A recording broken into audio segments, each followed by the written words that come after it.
Board to the cloud. Okay. So, you ready? Ready, yeah. Okay.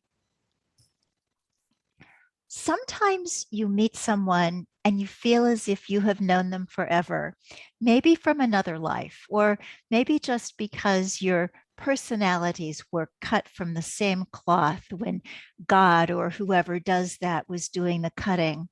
I feel like that about our guest today, returning for her third time to the Main Street Vegan program, the inimitable and really fun and infinitely talented Ivana Lynch.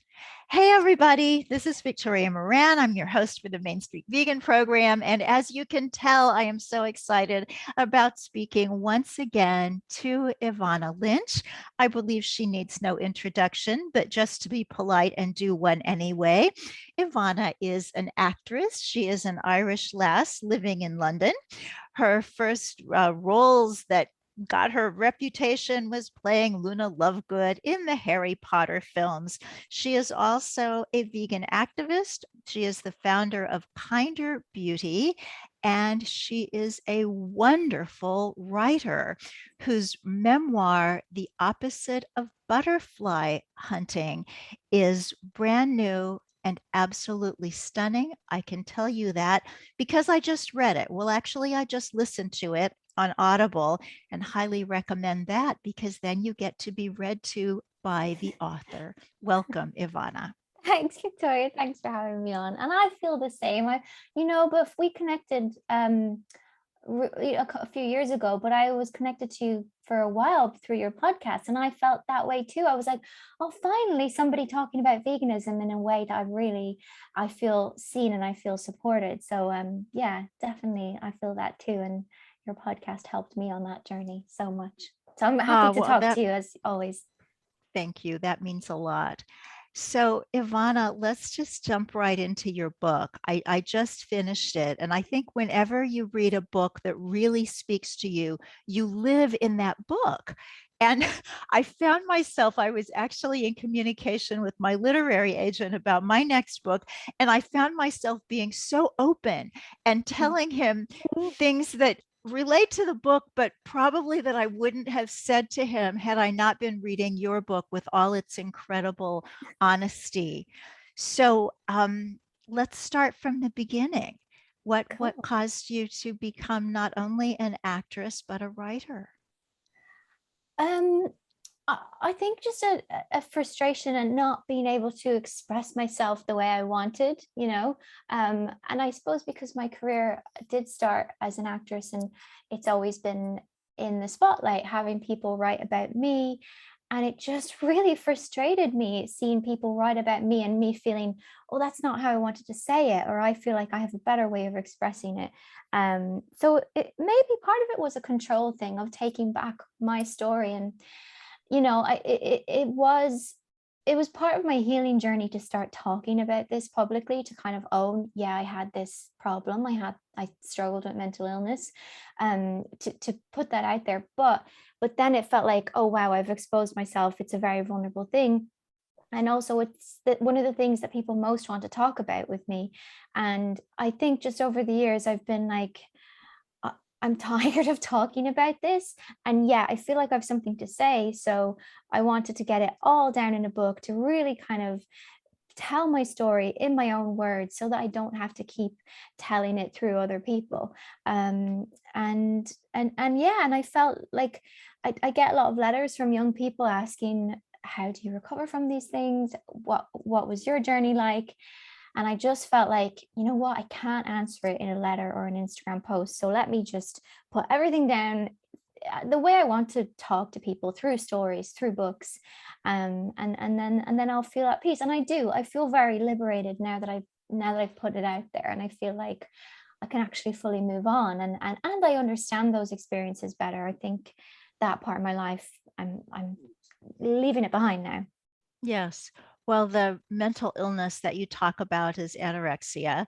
And I relate because I came through a binge eating disorder, which had little parenthetical periods of extreme dieting. I just didn't have that anorexic gene that enabled me to endure prolonged suffering, which is really what it sounds like anorexia is. And you describe it just so exquisitely in the book. I think anybody who has experienced it, who's wondered about it, who has a loved one who's experienced it, really needs to read The Opposite of Butterfly Hunting to get a sense of what's going on inside the person who's dealing with this. Mm. So, can you just tell us in your words before reading the book what it's like? What anorexia was like? Yeah. Yeah, well, I would say I do see a lot of parallels between all eating disorders. It was when I read Jasmine Singer's book, actually, Always Too Much and Never Enough. That's where I was like, wow, there's so many similarities between starvation and binging. It's all this idea that you're either going to punish yourself or reward yourself with food. But to me, it is like a type of addiction. Definitely anorexia was, because it's like it's like you're lacking a purpose. You don't know who you are. And for me, it was an existential problem. It was a sense of, who am I? What's my worth? What's my whole purpose in the world? And I didn't know, those questions were far too big to have an answer to at 11 years old. And then I just kind of found this thing that gave me a purpose every day, which was controlling my body and controlling what I ate. And it did, I don't know, I'm sure there must be like psychiatric studies about the brain chemistry, about why certain people do get like it does feel like a rush when you kind of cut more, or when you just go lower and lower, that addiction, and people don't understand that that's more comforting than eating. I feel like there must be something in the brain chemistry, but I don't understand it. That would be a question for somebody else. But yeah, it's just, I mean, it's nothing that you consciously do. It's just, it over time, it becomes your coping mechanism. As I say, it becomes your purpose every single day. So you don't have to think about the bigger questions, the kind of the deeper pain. And so you kind of become numb. And that is the thing. And that's the point I'm making in this book, is that you attain a level of safety from it. And I understand that need for safety, but it really sucks dry your personality, your creative energy. Like, I was a very creative child before that happened. And that was the thing that was the most like profound loss to me, that my creativity dried up. I just stopped doing and making things because I was afraid of anything that wasn't perfect, and that didn't have a clear end or clear way to be done with it. Yeah, I could go on, but that's sort of it in a nutshell. Well, there's a wonderful book that people can read if they want the on and on. But I relate so much, especially to that word perfect, Mhm. because I remember as a kid, and and it's still vestiges of that continue. The standard is perfect, and anything less than that really takes some kind of psychological, spiritual work to accept. And I Mm. think that particularly about bodies and female bodies, we live in this culture with standards, which I think are mercifully loosening. But for such a long time, there was just one way that was acceptable. And it's really hard to present that to a young girl and say, here, go do this. Mm. Yeah, yeah. Yeah, you've said that beautifully, Victoria. I'm not sure what else to add to that. But yeah, I suppose I do think perfection is like a maybe a patriarchal concept, that because it's all about productivity, that about getting things done, about finishing things. And I think, I'm all into that mysticism about the sacred feminine, that energy. And I do like, the feminine energy is much more fluid and creative. It literally creates life, and it's much more sensual. And I think in this society that is obsessed with productivity and hustling and achieving, we're really afraid of this fluid feminine energy that's kind of like, where's it going? What's it going to do? Is it going to prove me worthy? And it's like, no, it's more unpredictable than that. It's That's what I think creativity is. And I think, of course, you have to have both. You have to have discipline. Like, you can't just have wild, messy creative energy and no structure on it. You have to have that more, I don't know, logical brain to come in and put some structure on it, and fit it into like TV shows and books and things like that. But yeah, I do think we're afraid of it. And I think that's a lot to do with the eating disorder too. It's like wiping away all femininity, even bodily, like physically wiping away weakness and trying to be like invulnerable. Yeah, it's this fear of that type of energy. Fascinating. You also were saying just before we started recording that about weird kids and Mhm. and how, whether a young person has an eating disorder or not, kids who are quirky, kids who are a little bit just not like everybody else, they're just so vulnerable. And Mm. I think turn into the most amazing adults. So it's almost like weird kids of the world of whatever age unite.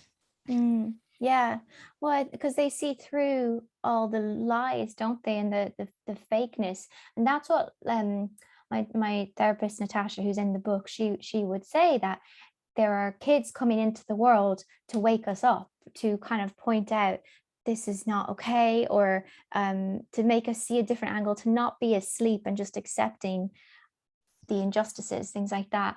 um but it's uncomfortable because when you're young and you're growing up, you're like, why do I feel so uncomfortable all the time? Why do I feel like I can't relate to anyone, or nobody understands me? But that's when you speak about these things, you realize, oh, there's so many weirdos. And I think we just need to be honest. We need to be brave enough to be honest about those feelings of discomfort and oddness, because you'll find more people who say, yeah, I'm not okay with this either. I mean, like, even animal rights, veganism, to speaking up about these things and finding a community saying, you know what, I agree, this is so messed up, and I don't just want to accept the status quo and accept that this is too big a problem to solve. And I think it takes those weirdos and those idealists to go, let's shake things up, because it doesn't feel right. But yeah, unfortunately, as children, you're kind of too afraid to voice those things, and you become isolated, and then it turns into shame. So I'm with you. I'm all for like weird kids kind of growing up and speaking their truth. Yeah. And weird adults, I think Natasha would probably not be offended to be put in that category. I No. loved her. I know this is a memoir. You were telling truth, but so much of it was like a novel in terms of the characters. I mean, I feel that I know Yeah. Natasha. I feel that I know your mom. And I just want to say something about her. She sounds magnificent, both of your parents. But you Oh, talk in the book about how she baked all the time. yeah. And when I was researching my very first book, Compassion, the Ultimate Ethic, I was still in college. So this was back in like 1980. And I went to the UK and Ireland to research vegans because there were more of them in a smaller space. So in Dublin, I stayed with a priest. His name was Father Padraic Story. And he was so cool. He would take his dog and his budgie in the cage whenever he went on his parish rounds. And he was vegan except for his parishioners' pastries. So Oh, we would show up at the doors of these people just randomly, and they were like, "Oh, come in, Father." And we'd come in, the bird, the dog, the American, and they would have this spread of baked goods. It was like everybody had a bakery somewhere in the back. yeah. And I guess Yeah. that's just Irish culture. But you I so think brought that so. back to me with your mom. Oh, that's lovely. No, it's a big part of her. I mean, I think it might be just that, like the Irish culture, we have grown up in the shadows of sort of the dark side of Catholicism, which is about using shame and guilt to control. Um, I don't think that's the truth of it, but that's there. And people aren't very good at expressing their feelings, expressing their love. But I think they are good at kind of putting it into, like, that's my mom's way of showing that she loves you. Or like, whenever I come home, the first thing is she'll kind of ply me with cakes and things like that. And I mean, that was another journey going vegan, because then it was like offensive. It really hurt her to kind of reject those things, but we found our way around that. She's a great vegan baker now. But yeah, I think that it's a, and that's why I think we should talk more about the emotional relationship with food when going vegan, because for some people it almost does cut them off from their family, and it's not just so, food is charged with emotion and love and hate and everything, really. So yeah, it's delicate, I believe, and you would understand that. Anyone who's been through an eating disorder understands that. But yeah, that she's always that way. It's like her first love language is food, and I always know that if like, it helps our relationship when I just accept and accept that love, yeah, let her do that, let her love in that way. Oh, that's beautiful. So let's talk about another female role model that you had, Natasha. And it was so interesting to me as you introduced her in the book and talked about her input that, as I understand it, she's a therapist, but she also seemed to me like a kind of Gaelic shaman. She Yeah, just oh seemed yeah. like so in touch with really mystical energies. And then as your story proceeded, you ended up at an eating disorders clinic that was very cut and dried, very Mhm. strict and rules bound. And my question, Ivana, is looking back from now a long distance and from adulthood, do you feel that if you'd just been left with Natasha, you would have recovered, or that you actually needed that harsher intervention at that time? Yeah, that's a good question, and it's a hard question to answer. I think I always would have recovered, like, but that could be naive. Who knows? Because that the thing is, disorders can get out of control, and there's a point, almost a point of no return. I don't fully believe that you can't not return, but it's very difficult,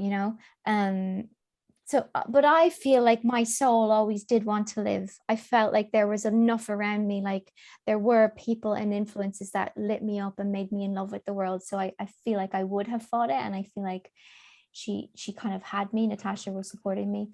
um I do think it would have taken a lot longer. I think not having assistance to physical recovery, especially when it's quite severe, and when you're young, when you have it, it's just very hard to kind of set those, to do all that yourself. So I think I would have, but I think it would have taken longer, and perhaps I might not have been well enough in time to do the Harry Potter stuff, and I kind of, that's my belief in the universe, that the universe will push you in the right directions. There's certain things that are meant for you and that you have to go through.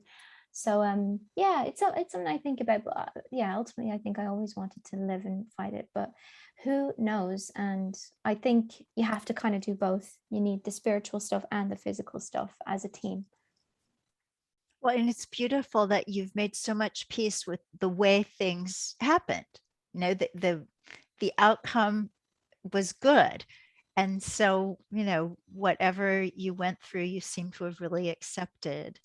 I've made peace with it now, I think, from writing the book, but I was for years really angry about how that treatment was handled, and really felt upset that people didn't talk about it, that it was just kind of discussed in one word as treatment. So you went to treatment and then you came out, and actually feeling, no, I was psychologically damaged by that place, as were many young girls. And I think I felt a determination with writing this book to speak up for those people who maybe were more damaged from that experience and actually couldn't speak about it, because I really wanted to just vouch for more ethical, more humane treatment, towards mental illnesses, to treat them as that they're coping mechanisms, and you have to be gentle with helping people come out of them.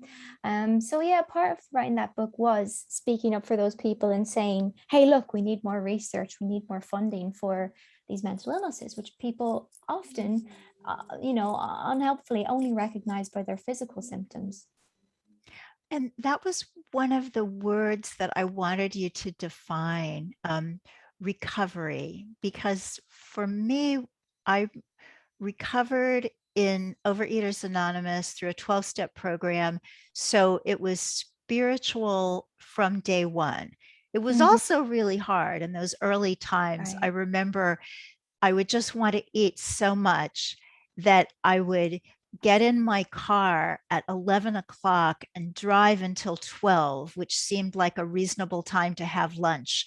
I felt Mhm. like if I ate at 11, it was, Oh, wasn't going to be yeah. good. And so I remember, that there was like, I guess you'd say discipline in those ways, but more recovery in my definition is recovery from the inside out, from recovery at the desire level. And Mm. so you talk about the recovery, the physical recovery that you got in this Mhm. center where Mhm. you were, and then you talk about the process of recovery from recovery. Could Mhm. you detail that a little bit? Yeah, definitely. I think physical recovery is just the very beginning, and that's not to dismiss it. It's so hard. I mean, it was one of the hardest things. It probably the hardest thing I've been through, but it's like, okay, so the urgent medical problems are taken care of, they're out of the way. That's when I believe the real work can begin. That's when you can kind of say, right, what is it beneath that? It's because those things can be a distraction from the root problem, which for me was, who am I? Why am I here? What's the point of my life? Um, so I think it's about recovering the self. Like I talk about that a bit in the book, that the 2 years that I was kind of like sustaining this eating disorder, that was very physically demanding, that was every single day, certain routine, that consumed all my energy and time, and a diet that also sapped all my creativity and everything, all my focus. So doing that for 2 years, I've really eroded my personality. I had no friends. I stopped seeing friends. I wasn't doing anything creative. I was trying, but like the eating disorder always took over. So I do see recovery as, you have to build a person, and it's almost like you have to build like, find the little bits of yourself that you love, that you want to recover, but also build something new. Because when people had previously talked to me about recovery, like, oh, you have to recover, you have to recover, you have to get back, I remember feeling just like, well, I don't want to be who I was. I didn't like her. That's why I got this thing in the first place, because I wanted to cover her up. So yeah, it's about finding things you love. And for me, there were things like, I loved acting, I loved dancing, performing. um I was afraid to pursue those things because I thought I would fail and just embarrass myself.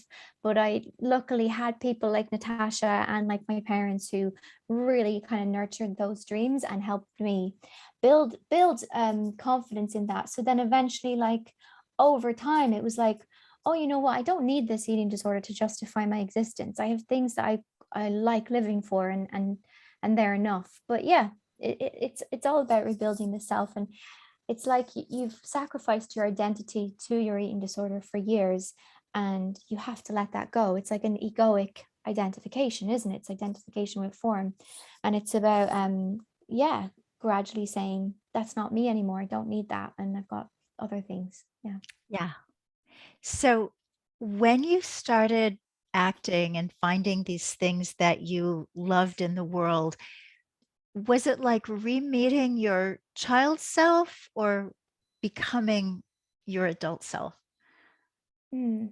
Um, yeah, maybe more like who I was at my essence, who I'd always been, the child who really played freely and was so free in the imagination. But then, you grow up and you're kind of like, I have to make a way in the world. I sort of have to make a name. Um, so you do it with more intention and maybe not as freely, not as recklessly. But yeah, like I'd always loved fairy tales and books and dancing as a kid, and it was bringing that back, and finding space for that, and yeah, doing it more consciously, I think. So I know that when you discovered the Harry Potter books, your life changed. And I related to that because at about the same age in my life, the Beatles showed up.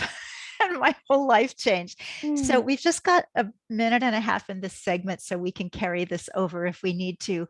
But talk to me a little bit about fandom, because you were a fan and now you have lots of fans. What's that whole phenomenon? Oh, in a minute and a half. Well, look, I think, I mean, I love that phrase that my therapist or my shaman teacher gave me. It's in the book. If you spot it, you've got it. That if there's something you absolutely love or are captivated by in another person, it's because they're reflecting something in you that lights you up too. And it's more, I see that as like you should take it as those people are giving you hints for who you are, and go toward that. Those are your people, those are your communities.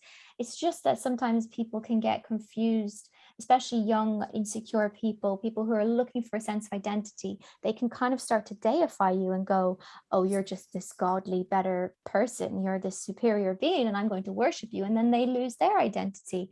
And I had a weird situation where I kind of was on both sides, and it was a very abrupt switch. And I really saw, oh, wow, that's just a projection. And it's strange what people are projecting onto me. But yeah, I do see it now as when fans kind of look up to you, revere you, it's like that's you're just reacting to something in you. That's how I see it. Yeah. Is that a It's minute? so interesting. And it seems like at the teenage time is when we're most susceptible to that. And Mm. I think it's a normal thing. I think it's a little bit like some young girls get really into horses or Yeah. or other things. It's almost like we need something on the outside to grab onto, and then Yeah, maybe circle back around and find ourselves.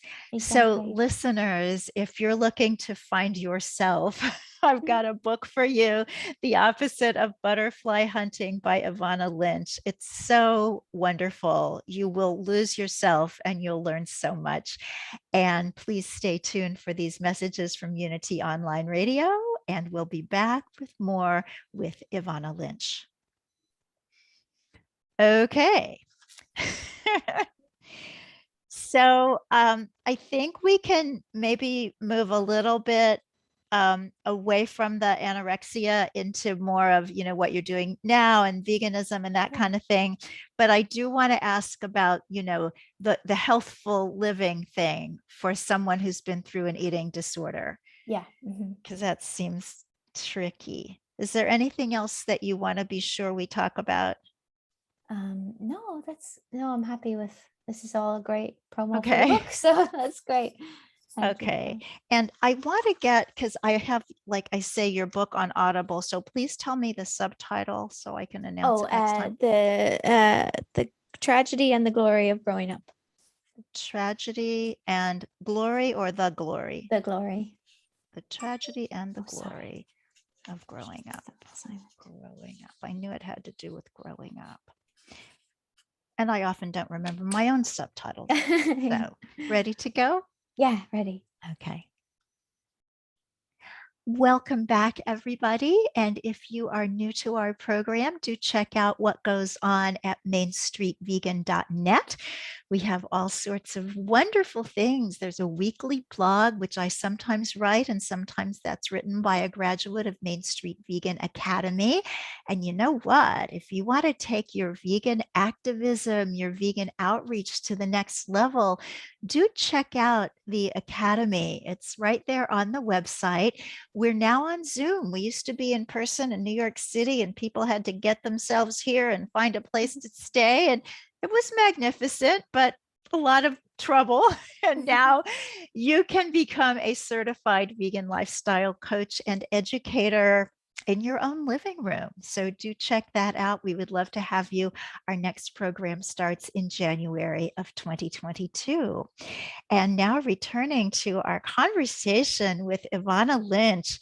It's so wonderful to be doing this on Zoom so that I can see you, Ivana, and at times I see your wonderful cat. I love the whole interspeciesness of the way that we live. Yeah. So the book is The Opposite of Butterfly Hunting, The Tragedy and Glory of Growing Up. And you talk at the very end in an afterword about the title. Can you share a little bit about where that came from?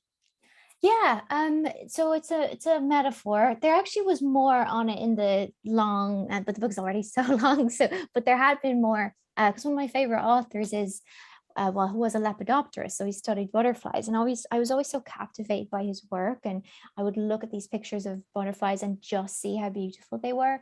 And it was only while I was writing the book that I'd always look through these books for comfort, and I started to really see, oh my gosh, these butterflies have been killed. They've actually been pinned to these boards to freeze their beauty and their perfect little bodies in time.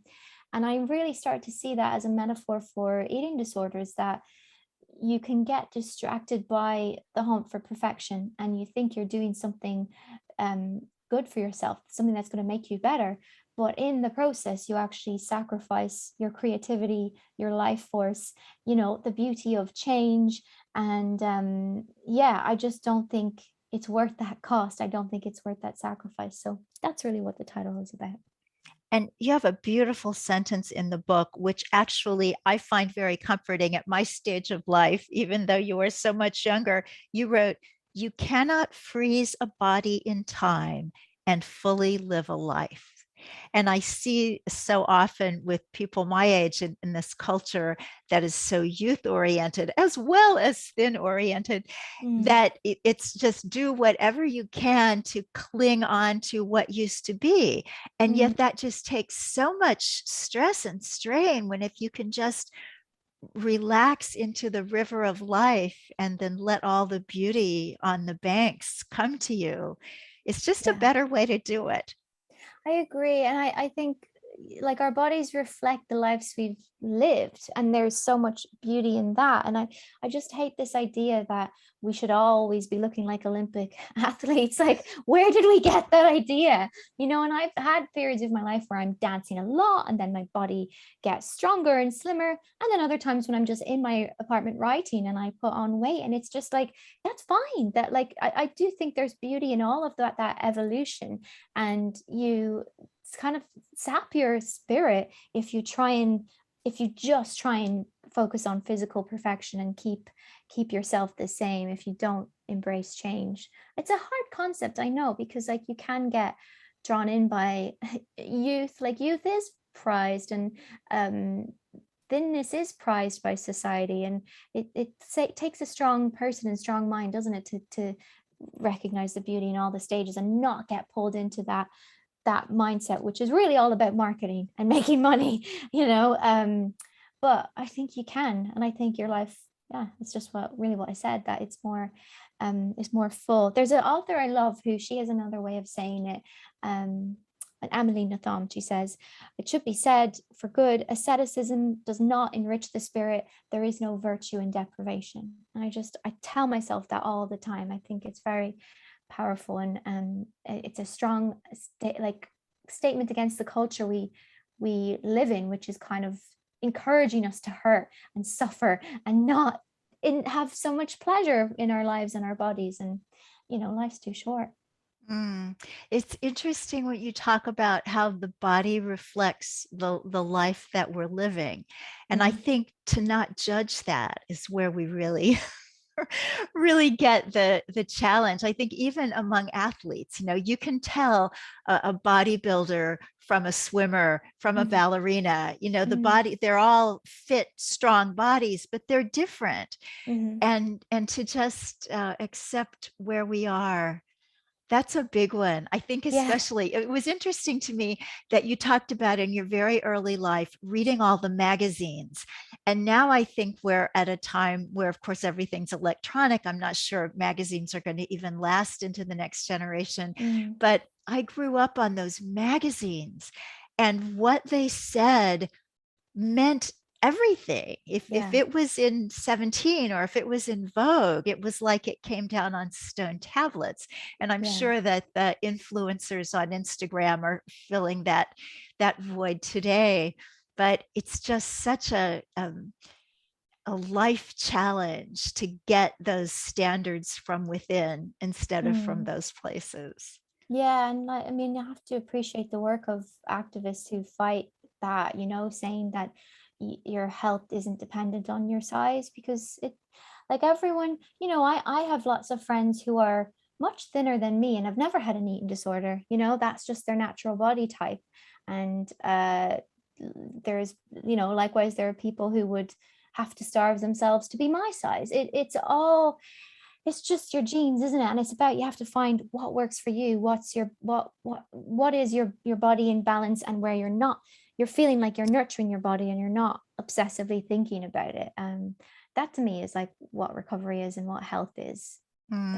So I wanted to ask you, Ivana, as someone who went through the eating disorder experience, and now you're an adult and you want to take care of yourself, what do you do with this idea that living healthfully can be interpreted as deprivation, extreme measures? What do you do to keep yourself in that kind of middle place? Yeah. Well, kind of recognized a long time ago that I can't detach from eating in a totally non-emotional way, the way a lot of athletes can, or people who are bodybuilders, or some models do manage it. Like, I do have a friend and she counts all her macros and everything, and she's able to do that. She's able to not feel shame if she messes up her diet. She just kind of goes, okay, that was today, move on. Very, very just structured about it, just logical. For me, I find it really hard to not attach shame. So I don't like to have rules. And I mean, for veganism helped me so much to let go of a lot of rules around food, because it just took the focus off the nutrition, the calorie content, and it made it about who, an expression of who I want to be, like my heart and soul, that kind of way. But I have limits. I'm totally recovered as much as I feel like I'll ever be. It's not like if I put on weight, I wouldn't feel a bit triggered and find that hard. Or even things like, if I'm around people who are dieting a lot, that could be triggering as well, but I know to step away. But I mean, that's why the end of the book, I talk a lot about movement, dance, circus.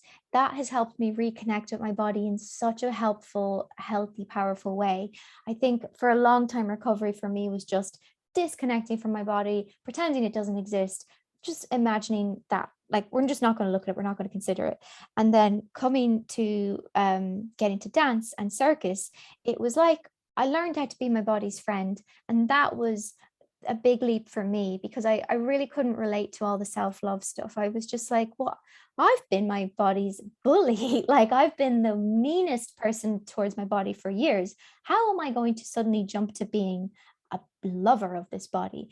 And that was just too big a leap. And it was like, oh, whereas if I'm doing something I love, like dancing, something that kind of stimulates the dreamer, or the inner child, and my body is helping me to do these moves, that to do these, fulfill these visions, it's like I have this appreciation for it and this gratitude. And then I have this sense of, I want to look after it, I want to be its protector. So yeah, that's sort of my mental health. Those are my practices. But if I didn't have those, which I didn't during lockdown, I do struggle. And there's not much you can do other than have therapy and journal and talk to people about it, just feel the feelings. I think there's a lot to be said for not running and trying to fix the feelings, but to just feeling them. Well, I loved your final chapter, and when you were talking about the circus skills and the silks and the hoops and the trapezes and stuff like that.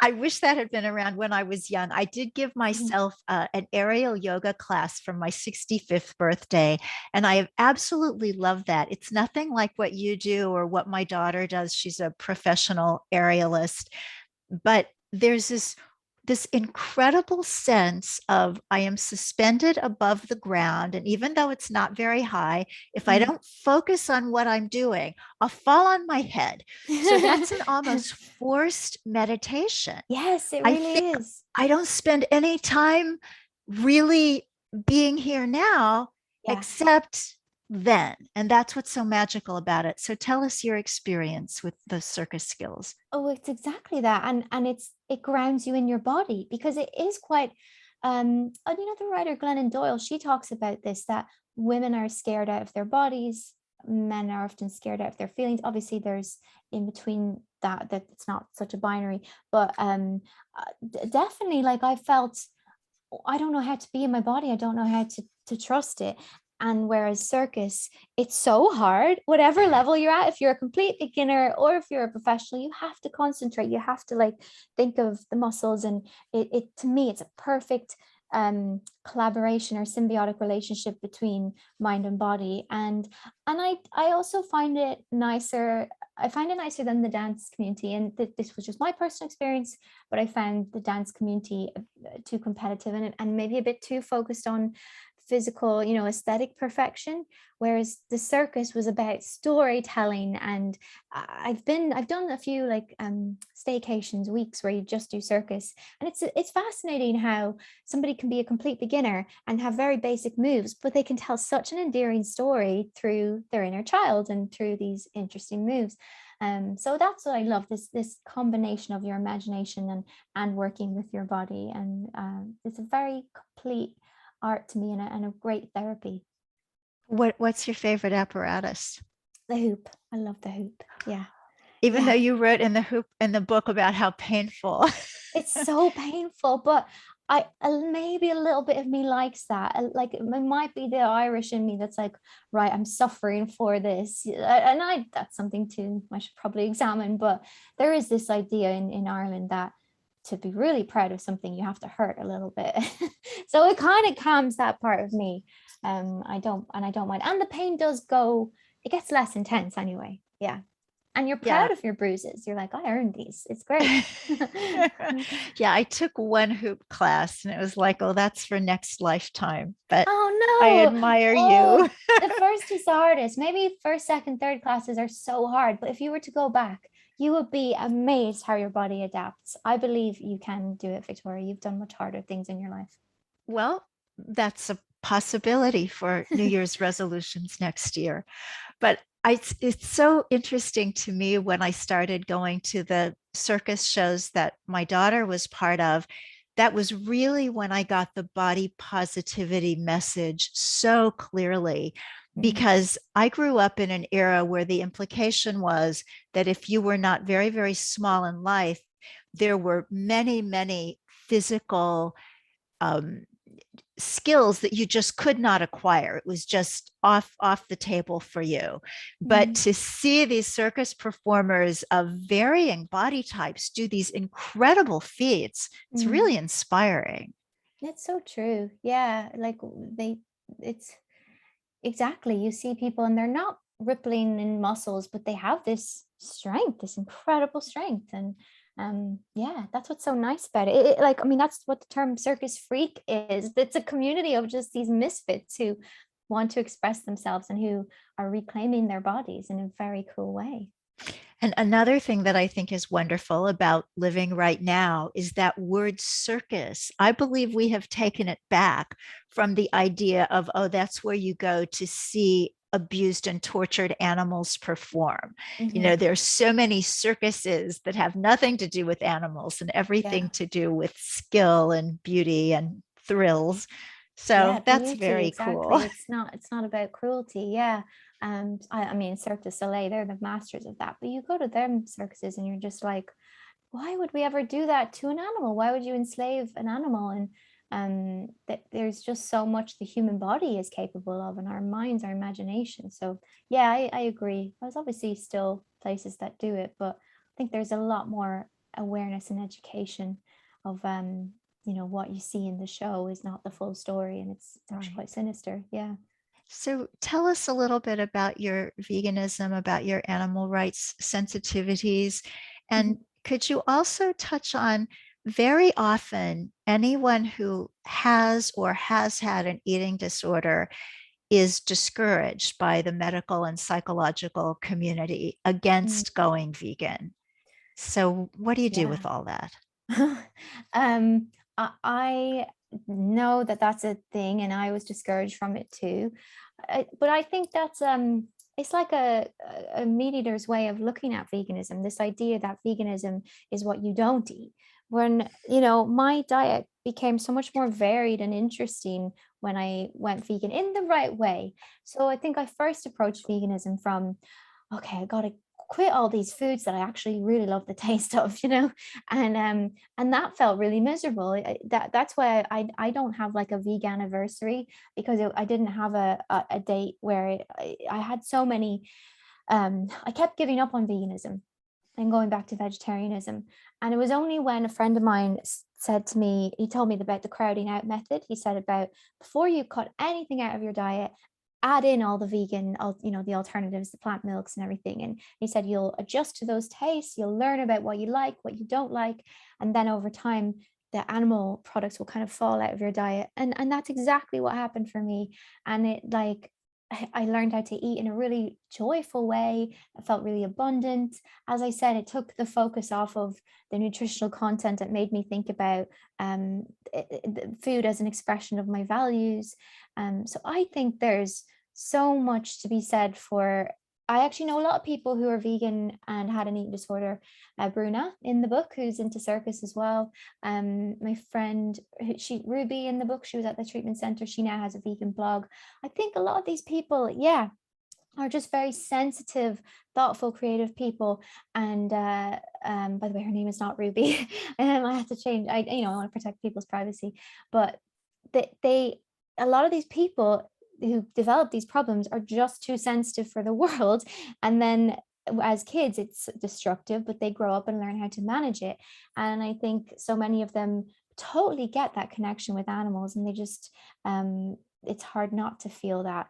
So I am somebody who thinks there's a lot of healing to be found, and almost maybe something in the idea that having the structure around veganism maybe creates a sense of safety around food that then makes you feel safe to explore. It helped me get rid of the labels of good foods and bad foods, and to stop using it as punishment, as food as punishment or reward. So I think there's a lot to be said, but I do also would say, maybe not be the answer to everyone. I think you have to prioritize your health and what feels like. I maybe wouldn't have been able to go vegan when I just got out of the eating disorder center. Sometimes you'll be in places where as a vegan, you have to say no to the delicious foods, and there aren't vegan options, and that can be quite hard as somebody recovering. But yeah, I guess I'm saying that I hope there's more research done into this topic. I'd love for somebody to write a book on this, because personally I found it very healing, but that's just my story. Well, I think when you talk about people who are sensitive, that's just such a big deal. And I know that there is some research into the sensitive personality type, but I don't think nearly enough, because it's almost like there are two types of people in the world: those whose feelings are the main way they process life, and then other people who are processing, I don't know, intellectually or some other way. Yes. But to me, when I see an image of animal suffering, or human suffering for that matter, it's so meaningful. And on the other hand, when I see something wonderful that people or other than human beings do. I was watching a video yesterday on the Dodo about a little dog, an elderly dog in South Africa, who fell into the swimming pool when the humans were away. And the other family dog, a rescue who's deathly afraid of water, manages to save the little elderly dog. And it took, I think it was a female dog who saved her. I took her 4 tries, and you can just see her because the security camera was filming all of this. And she tries to pull the little dog out of the water and falls back in and tries again. And when it finally happens, the triumph of this love of one being of another, it just takes me over like it's the most important thing that's happened on earth in a really long time. And I think a lot of people would say, oh yeah, that's cool. Right. So there's a Not difference, feel I think, it in as, not how we connect to it. process. That's true. Yeah. And I don't, I'm quite glad to be this way, but I am glad for those people too. Because I think they make it, but I'm like you, where if I read those stories, like there's a story in your book, I think it's in Main Street Vegan, where you talk about I always think of it and I tell it to other people. You talk about the cow who trusted the man, she was afraid and she wasn't going to come out of the truck. And then she trusted him and he led her into the slaughterhouse, and like she trusted him and he betrayed her. And that is just so heartbreaking to me. And so that speaks to me so much more than the facts, than the stuff about the climate or even the numbers of animals we kill. It's like the individual stories and journeys. That's how I understand life, and that's how I know how to communicate with people. So I think that's the kind of activist I am, and what I relate to. But I suppose we do need both. We need both. Well, we do. I think if everybody were as sensitive as you and me, we probably wouldn't have skyscrapers and roads. But I do love also the idea that people that see the world differently or process the world differently do have these wonderful factual reasons with the statistics for why they're going vegan. So we can get people from everywhere. You say something in your book, Ivana, that was beautiful. You said, nurture the dreamer. How do we do that? Oh, I think it's just following whatever pulls at your heartstrings, really. It's about, nurturing your dreams over your fears, because there'll always be a fearful thought to combat the loving thought. Are you going to today, whatever it is, go to a circus class, or are you going to what are other things people do? I don't know. Go to a show, put yourself out there, do some improv, or are you going to stay at home and decide that you're going on a diet? And that's not a strict thing, because for some reason, for some people, it might be the positive thing to do, to go on a diet and to work on their health. But I think it's always about choosing the more risky choice, thing that will expand your life and make it better, over the thing that will just kind of keep you small and safe and lonely. Because I am always tempted to give into the fears and go like, oh, well, I shouldn't go and join that acting class because I'll embarrass myself. I should just stay at home and like focus on my mean thoughts, because they do feel safe, the mean thoughts. It means you won't open yourself up to hurt. But I just find the more you keep nurturing the dreamer and pursuing the things that light you up, the more your life expands and you meet amazing people. Well, for everybody who knows your work, whether as an actress or now as a writer, thank you for nurturing the dreamer in you, because it does a lot for us. Oh, thanks. So you also say in your book that everybody is either an entertainer or an observer. Tell us about that. I believe Britney Spears said that. That's a Britney Spears quote. I quoted her in that.